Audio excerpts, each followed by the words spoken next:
Bienvenue sur RDC Monde Télévision. Mbote Nabino Bandeono sur besoin de partout à travers le monde. Merci pour la confiance, merci pour la fidélité. Pambati pour la RDC Monde, votre chaîne des actualités politiques, votre chaîne des informations à temps réel et pour à temps partiel. Une fois de plus, merci parce que vous avez ébélé Oyo Bundimi et pour RDC Monde, vous avez s'abonner massivement. Merci de nous avoir fait confiance, vous avez liké, vous avez commenté, ça nous fait énormément plaisir. Compte tenu aussi de la situation politique de notre pays, la démocratie du Congo, vous le savez très bien comment est-ce que tout ça a un peu kotatabana pour la stabilité politique, pour la stabilité économique, ainsi pour la stabilité sociale, justement pour donner la paix, donner de l'amour, donner de la gaieté à la population congolaise tout entière. Parfois aussi à l'est de notre pays, il y a toujours des menaces. Il y a des troupes armées étrangères. Mais aujourd'hui, nous sommes surpris. Tout ça, vous voyez, par rapport, il y a un accord qui est signé entre l'armée congolaise et puis l'armée rwandaise. Par rapport, il y a stage oyo ba congolais, toba militaire congolais, il faut pas ça la kuna na kati ya mboka Rwanda. Ezali un document moko circulé pour le moment dans les réseaux sociaux qui fait allusion à un stage. Il y a des soldats qui sont en Katamboka Rwanda. Les Congolais belé baziango na ndenge bakoyi kozwango parce que to yebi relation to yebi comment est-ce que mboka na biso ko kendele makambo na kati na mboka Rwanda. On peut toutefois, sans ignorer que Rwanda, c'est parmi les pays Oyo, Aza ennemi Yambo Cannabis. On le sait très bien. Mais vous allez voir, vous allez comprendre aujourd'hui, avec la diplomatie de M. Félix Tshilombo au pouvoir, le président de la République veut justement assainir la diplomatie aux Arogéniens entre République démocratique du Congo et la République rwandaise. Lélo, il y a une lettre qui circule, une note qui circule, qui fait allusion à un stage de nos militaires dans Katamboka Rwanda. Lettre yango et lobby nini. Oyo ezako kabola ba Congolais pour le moment. Lettre yango basali yango pona nini. Oyo ezako kabola ba Congolais pour le moment. Yangwana eza masolo tokobeta lelo. A part masolo ya lettre wana ya stage, tokobeta bongo masolo ya monsieur Vitel Kamerhe. Vitel Kamerhe oyo il faut azala sous devant la barre le 24 juillet oyo. Nous le savons, comment est-ce que monsieur Vitel Kamerhe a salaki makambo na ye. Ndenge ni bakangaki pe ba condamné à 20 ans de prison. Et pour les travaux forcés. Kamerhe comme étant un Congolais, un citoyen, il avait le droit d'aller en appel pour que nous soyons en confrontation, toujours dans le cadre de la procès. Si et seulement si, et puis c'est ça aussi, cela veut dire que non, il n'était pas satisfait d'un jugement rendu par le tribunal de grande instance à Kinshasa Gombe. C'est pour cela qu'Amerhe est allé en appel pour savoir encore plus pour appeler ça va donner d'ailleurs pour te. Il fallait plus qu'examiner le dossier par rapport il y a jugement rendu par rapport il y a tribunal il y a une instance il y a Kinshasa Gombe. Contradiction aujourd'hui entre Jean-Pierre Bemba Gombo et F. Bazaïba. Augustin Kabouya Tshilombo tacle sérieusement le secrétaire général d'IMLC parti cher à Jean-Pierre Bemba Gombo, F. Bazaïba. Augustin Kabouya a taclé par rapport à la dernière sortie médiatique, il y a Madame F. Bazaïba. On peut dire aujourd'hui qu'il y a une contradiction entre F. Bazaïba et son président national, le président du parti, Jean-Pierre Bemba Gombo, toujours dans le cadre de la manifestation pacifique. Tout ça, tu voyais dans la émission et puis tu voyais encore une fois de plus. Pourquoi la démission de Benoît Luamba fait peur na kati ya ngambo ya FCC. Aujourd'hui, nous avons vu que l'ambassadeur de Belgique, l'ambassadeur congolais en Belgique, a justement confirmé dans l'opinion tant nationale qu'internationale la démission pure et simple du président de la Cour constitutionnelle, M. Benoît Luamba. Donc, au lieu de ça ne sert plus à rien par rapport à la situation sécurité, à la situation de justice, il y a Mboka Nabiso. Mais tout le monde, il y a coopération, il y a Rwanda, il y a du Congo. Lettre, on est l'obidini, il y a un ici la Liboso. Lettre, aux Tambola, lettre comme ça, la moi passe. Lettre, on est l'obidini, la 4 lettres, on va qu'on les que non, bah, teki Mboka. Mboka, c'est ça qu'on kende. Comment est-ce que les Rwandais peuvent former nos militaires? Comment est-ce que les Rwandais peuvent avoir monopole? Il y a armée congolaise, il y a Motomoni Awa. Objet, stage au collège supérieur du commandant de EM, état-major justement du Rwanda. Référence note 76 7 THK bar CDS bar A bar 52 bar 20 du 9 février 2020. Conformément à la correspondance du chef de l'état-major, des forces de défense rwandaises reprises en relief, il est fait mention de la participation d'officiers de FARDC au collège supérieur du commandant et d'état-major pour la session 2020-2021. Je vous transmets les noms des candidats retenus. Quant à ces, il s'agit de Major Kibale Kondo Guillaume, matricule 1 bar 71 bar 90 bar 97 54 D bar 07. Et puis du lieutenant-colonel Dem Lumbwe Mukwakasha Polycarpe, matricule 1 bar 71 1 bar 97 bar 46 692. Donc c'est ça. Ils allaient coopération. Oyo, Rwanda et Sali, Tobiso to Sali Bongona armée rwandaise. Par rapport, il y a des officiers, il faut passer la sage na Katamboka Rwanda. Alors, Batebele, c'est Pelina, notre côté, justement ça par rapport à l'accord, donc par rapport à la formation, puis par rapport pour la session, il y a 2020-2021. On peut toutefois critiquer, on peut toutefois Koloba et Belé, Koloba, mais tu as évité stratégie ni oyo armée congolaise au sala pour te bailler aussi étudier armée rwandaise. Ça doit aussi faire partie des stratégies oyo au sala qui non les lots aussi tout mes capés vous avez contrôle la carte armée rwandaise. Donc il faut pas toujours tout le monde la diable partout. Tout le monde la diable partout. Les voyages où ils ont critiqué le président Félix Namboka Rwanda avec Paul Kagame. Batebele ba critiquer qui ont babé que non Félix c'était Kimboka. Balkanisé ko salema. Rwanda a parti wana. Mais le président de la République a prouvé Batebele le contraire. Par rapport à la diplomatie ko salema entre Biso na Rwanda. Le président de la République a prouvé ba Congolais belé au bazanga inquiétude le contraire. Justement parce que ayebi eloko azali kusala. Ayebi eloko ni Rwanda za ko représenter. Le Rwanda aujourd'hui, c'est parmi les chouchous des Américains. Le Rwanda aujourd'hui, c'est parmi les chouchous des Américains. Il faut tout à l'heure rappeler la situation politique en Bourg-en-Abisso, la conteste Yabamindele. On ne peut pas seulement toujours dire n'importe quoi. Que guerre a aussi la tête, que boé. Mais on ne sait pas ce que les Occidentaux aussi planifient par rapport à la sécurité, à l'Est en Bourg-en-Abisso. Et ça, qu'on bénéficie de la banane. Est-ce que ça bénéficie totalement aux Rwandais ou bien aux étrangers? Est-ce que le Rwanda n'est pas utilisé? Tout ça, ce sont des questions qu'on doit se poser pour te dire réellement que non, et le koni les a salema et le koni les a volé.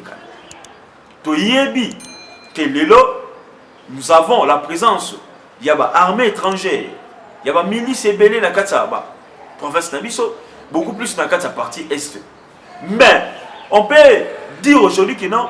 L'armée congolaise aussi, au dernièrement, il y a la loyauté, il y a loyauté, il y a fidélité dans le chef de l'État. Ils prêt pour leur mettre fin à la guerre à l'Est. Ils prêt pour leur mettre fin à la partie Est. C'est aussi des choses qu'on doit applaudir, c'est aussi des choses qu'on doit aussi que Tokumisa et puis Makamou toujours échanger et puis Makamou qui est toujours du bosso. Donc, aussi solo, il y a M. Vital Kamerhe, du nouveau le 24 juillet, Oyo Nakata Cour d'appel. Il y a des révélations, il y a des trahisons. Oyo Bimi Nakati a parti cher, il y a M. Tel Kamere et INC. Oyo ba proche n'est pas comme ça. Aujourd'hui, on peut dire la situation politique est comme il faut changer par rapport à Mbakala. Vous croyez que non? Si Kamere vraiment, il était innocent. Est-ce que bon on dit que Batunaye lelo bazala toujours en sa présidence, Batunaye lelo misusu bazala toujours en sa gouvernement? Mais pourquoi Batunaye ba ko sa ba déclaration ti ya makasi tout le monde ba FCC ba ko sala ka butu pe moyi? Pourquoi les gens de l'INC ba ko sa ba déclaration ti pour soutenir président Bango, M. Tel Kamere? Pourquoi pas ça la déclaration musclée, la déclaration moko, il y a pression, parce qu'ils savent où le Kamere a sali, ils savent où le Kamere a salaki. Il y a des révélations. Au Bibi le que non, Kamere a déjà préparé campagne en 2023. Les détournements présumés à l'égard de M. Lokaningini Kingi Vital, c'était par rapport à déjà en avance qu'on préparait l'électorat tout élection il y a 2023. Kamere en soi, il savait que non Tshisekedi ne pouvait pas lui laisser d'être candidat. Il y a cash et Tshisekedi a son asima. Oyo mona wapi président ya sali mandat mo wakei, isalama wapi na mokili. À part dans les pays, les places de démocratie, c'est Fanda. Mais les biso africains, et ça l'a raté. Alors, est-ce que vous savez que Tshisekedi, pendant le combat que Tshisekedi a fait pendant plus ou moins 36 ans, peut laisser les pouvoirs comme ça le mandat, moi, quoi qu'il dit. Là, on a évité. Un combat de 36 ans et être au pouvoir seulement pendant 5 ans. Un combat de 36 ans et vous allez pouvoir pendant 5 ans et puis pouvoir oser qui n'est plus dans dengue à boui et qui n'a dengue boui dengue coalition puis coalition dans simba te boui autour de la les transitions tu sais que les gens ça là pouvoir peut-être de pouvoir aller aux années 2023 si seulement si à s'impliquer si l'état des trois oh déjà tout le monde qui non il y a même babi yibi déjà pour côté boloko mais tout ça bien sûr babi yibi mikete mais babi yibi pe minene. Donc, Kamere préparait déjà l'élection en 2023. Là, il y a une révélation parmi au cadre, il y a une ici déjà. Babi qui non, oh, Kamere, il y a toujours cité la Mablo Aboui. Les autres, qui arrivaient, il y a conseiller Bilomba, Marcelin, il y a procès 100 jours. Les gens ont dit que non, il y avait des problèmes internes dans la présidence. Oui, il y avait des problèmes internes dans la présidence parce que Kamere étouffait les Congolais de la diaspora au président Félix Antoine Tshisekedi. Waouh, Kamere les étouffait. Kamere les étouffait. Donc, c'est comme si les conseillers là, tout combattant un poto, le président Fachi, or c'est faux et archi faux. Justement, c'est Kamere qui voulait maintenant les neutraliser, les étouffer. Oui, il avait le pouvoir de les étouffer parce que c'est lui qui était le directeur des cabinets du chef de l'État. Bon, les caméras étouffées, oui, Kamere peut les étouffer. Pourquoi? Parce que c'est Kamere qui a au moins les derniers mots avant le chef de l'État. Donc, Bilonion va conseiller beaucoup ça là, mais ça doit passer par Kamere. C'est ça maintenant les grands problèmes. Et les gens là, les Marcelins étaient étouffés, tant d'autres conseillers étaient étouffés. Aujourd'hui, tout le monde va conseiller sur la Mouki. Il y a même la conseillère comme présente, il y a Vitaou, Bertine Kazadi. On ne le savait même pas. Qui était. Mais aujourd'hui, on a Babango. Pourquoi? Parce que j'ai moins de liberté, j'ai un sommet mon boyer. Oh, il va se retrouver maintenant dans un environnement très qui tourne dans la présidence pour mieux travailler avec Kolongele. Donc, quand Maire est le 24 ici, il sera encore face. Il sera face. Il y a justice congolaise pour approuver l'innocence naïe si seulement si que non a détourné. Il y a un peu de belé, or, selon les informations de notre possession, Jamal Samil est prêt à dire la vérité, rien que la vérité, par rapport à ces dossiers. Jamal est prêt Parce qu'à mon que non, tout, nous sommes qui mabé. Parce que tu dis bien que Jamal Odo s'est appelé que non, chef de l'État, a mis un peu libéré, a mis ça, papa était de santé naïe. Oh, bah, que non, justice s'est changé déjà. Selon un proche, le président de l'INC avait besoin de se refaire une santé financière pour les futures élections présidentielles. En en croire, c'est au cadre de l'INC, Vital Kamerhe savait très bien que l'accord de Nairobi était déjà enterré. Selon lui, fait ce qu'il ne pouvait jamais accepter de ne pas se présenter à la présidence de 2023 au profit de Vital Kamerhe, étant donné que l'accord de Nairobi n'a pas sa raison d'être. L'accord de Nairobi n'a pas sa raison d'être. Kamerhe sera en appel le 24. Nous serons là pour la image, intégralité sur RDC Monde Télévision. Ndeni Kamerhe akosamba na kati ya cour d'appel. Ndeni Kamerhe akosamba alakisa biso vraiment que non, il est dans un maïl. Donc Kamerhe n'a pas d'autre choix. Kamerhe qui appelle peut te confirmer et puis tu as un juge. Il y a cour d'appel, base à la sévère. Le juge à cour d'appel, base à la moussala lolenge et longobani. Le juge à cour d'appel, base à que non, la justice doit élever cette nation. Le juge à cour d'appel, il faut pas l'accepter que non, aujourd'hui le Congo peut changer. Justement avec la justice. Justement avec la justice, le Congo peut changer. Conflit entre Augustin Kabouya et F. Bazaïba. F. Bazaïba qui contredit son président du parti. Tout le monde a qui Jean-Pierre Bemba-Gombo, moi l'ambour Jean-Pierre Bemba-Gombo. Oyazaki n'a choisi, il était censé causer la marche à la Mouka et 13. Chose faite. Jean-Pierre Bemba-Gombo a quitté le terrain, n'a bananaye, n'a moisi naïe, n'a ndékonaye, quitté le terrain. Aujourd'hui, on peut dire que non, même nos politiciens vont comprendre que il faut quitter la banane dans le terrain pour que tu aies gaz sur le terrain. Jean-Pierre Bemba, coup de chapeau, à sa geste très kitoko, a quitté le terrain avec sa femme, avec ses enfants, pour dire non à Rosa Malonda. D'abord, on doit d'abord pousser la réforme et SNI. C'est ça le souhait de tout le monde. Jean-Pierre Bemba Gombo qui félicite même la police. Jean-Pierre Bemba Gombo, oya meketa na moi et l'homme, on ko finga mokonza mboka. Ko finga ndeko na Félix, ni ko critiquer ndeko na Félix. Mais tout à la boye F. Bazaïba zo loba babiloba loba na kata télévision. Ndenge nini parti au pouvoir ça sous parti au pouvoir, ils ont na kata balaba pour ça va marcher que le pouvoir est ailleurs. Oh. Parti au pouvoir, bah ça va marcher na balaba, c'est-à-dire le pouvoir est ailleurs. Est-ce que pour le moment on a besoin, il y a une contradiction, ou bien pour le moment nous avons besoin de l'unité? Croyez-vous que non, les gens au Bazaki na marche à l'amour, que ça va à l'amour, quand on MLC, c'est faux. On a même vu que non, les Wewa qui accompagnaient, j'avais même bâti dans le parce que vous finissez à Wewa. Wewa, Basaba Luba, Wewa, Bilo, Bon, Bata, IDPS. Mais comment est-ce que les mêmes Wewa ont allé accompagner Chababemba jusque chez lui à la maison? C'est justement pour que, pour le moment, Bazan a besoin d'unité. Pour le moment, Bazan a besoin d'unité. Terrel, on a besoin de Madame F. Bazaïba. Tout ce qui est haine, on a attaqué le bénévole, la scène qui nous a haine. Jean-Pierre Bemba, étant qu'un leader politique, même son discours où il y a unité, discours où il y a encouragement, discours où il y a paix, discours où il y a sangi saba congolais belé. Jean-Pierre Bemba d'abord, avant marche, il a même interpellé les manifestants qui n'ont pas de casse, pas de vol, pas des injures. Et le coup est Salemaki. Bravo. Bravo.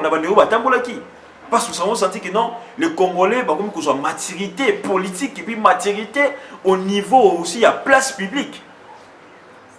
Mais comment est-ce que toi, d'ailleurs, les présidents du parti encouragent la police, les présidents du parti encouragent la population congolaise, les présidents du parti veulent le consensus, les présidents du parti veulent l'unité nationale, mais toi, Madame F. Bazaïba, au lieu toujours pour cabouana la population congolaise, pour cabouana avec les propos discourtois à l'égard du chef de l'État, les propos discourtois à l'égard de l'IDPS, les propos discourtois à l'égard, il y a un parti politique qui me sous.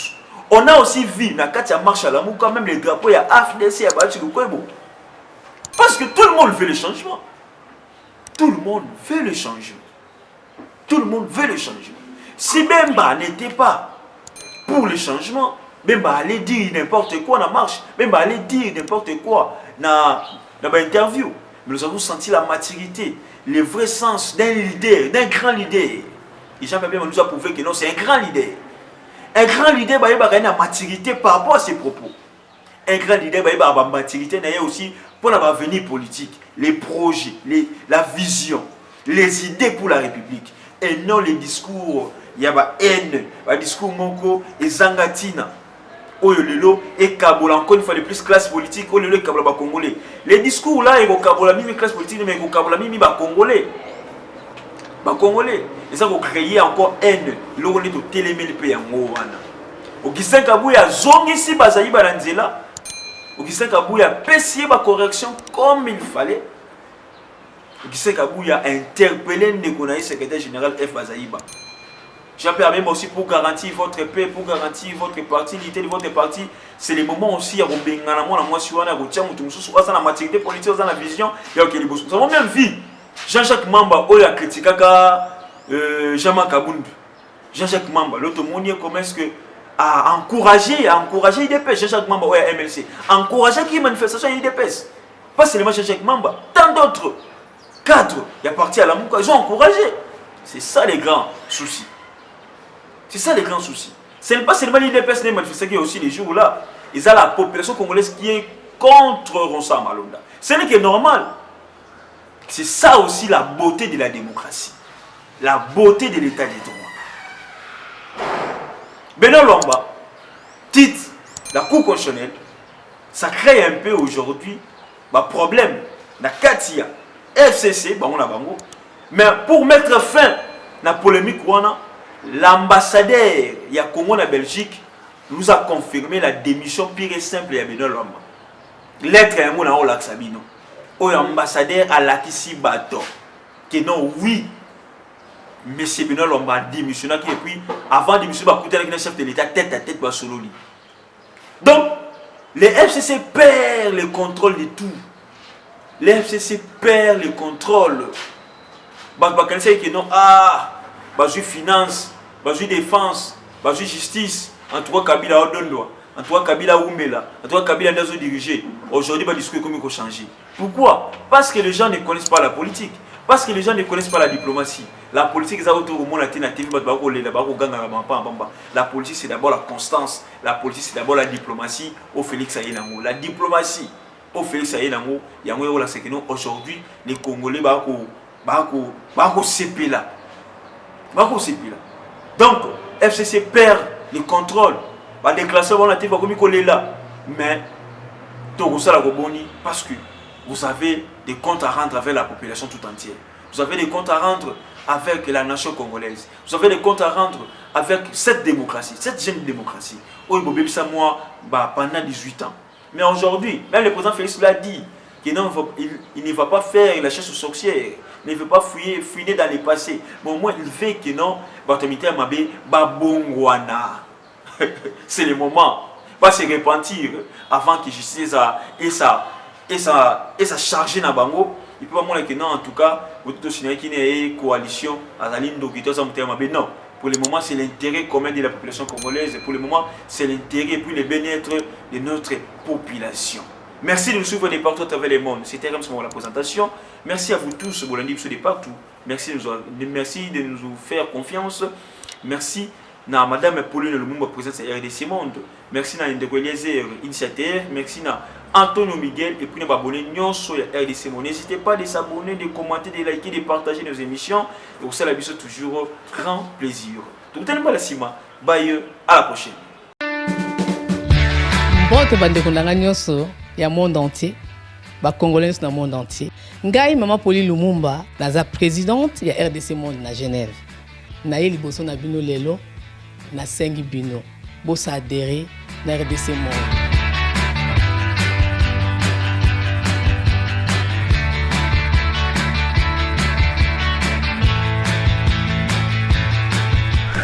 Bosenga kibiso des comptes.